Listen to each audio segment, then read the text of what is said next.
চট্টগ্রামে ইন্টার্ন চিকিৎসকদের ৬ দফা দাবিতে কর্মবিরতি চলছে। প্রথম বর্ষের শিক্ষার্থীরা ক্লাস বর্জন করেছে। এ বিষয়ে বিস্তারিত জানাতে চট্টগ্রাম মেডিকেল কলেজ হাসপাতাল থেকে সরাসরি যুক্ত হচ্ছেন প্রতিনিধি মনিরুল ইসলাম পারভেজ। পারভেজ, আপনার মাধ্যমে জানতে চাই যে আন্দোলনরত যারা রয়েছেন তারা কি বলছেন।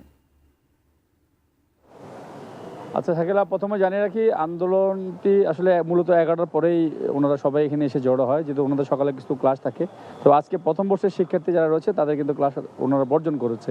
আর 6 দফা দাবিতে যে আন্দোলনটি চলছে, এখানে মূলত তৃতীয় বর্ষের পর থেকে তৃতীয় বর্ষ চতুর্থ বর্ষে যারা রয়েছেন তারা মূলত এই আন্দোলনটি করছেন। তো আমরা একজন শিক্ষার্থীকে একটু যুক্ত করে নেই। ওনারা নিশ্চয়ই চতুর্থ বর্ষের সম্ভবত।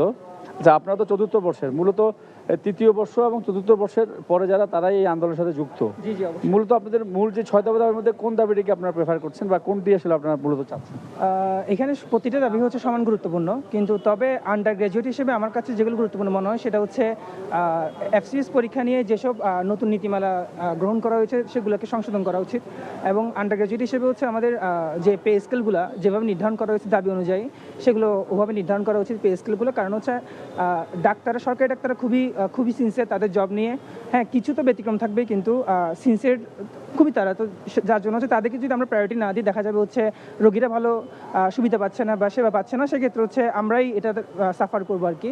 তো আমার বা আন্ডার গ্র্যাজুয়েট হিসেবে আমাদের কথাটা হচ্ছে এফসিপিএস নতুন নীতিমালাগুলো নির্ধারণ করা হয়েছে সেগুলো সংশোধন করা হোক, এবং হচ্ছে নতুন যে পে স্কেলগুলো সেগুলোও সংশোধন করা হোক, এবং আলটিমেটলি ডাক্তাররা যদি ভালো থাকে সমাজটা ভালো থাকবে আশা করি। এটাই হচ্ছে আমাদের আন্ডার গ্র্যাজুয়েট হিসেবে আমাদের চাওয়া।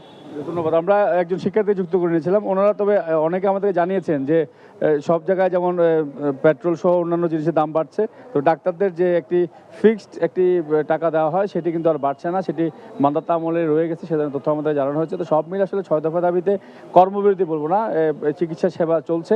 তবে ক্লাস বর্জন আমরা দেখেছি, সকালবেলা প্রথম বর্ষের ক্লাস বর্জনটি হয়েছে।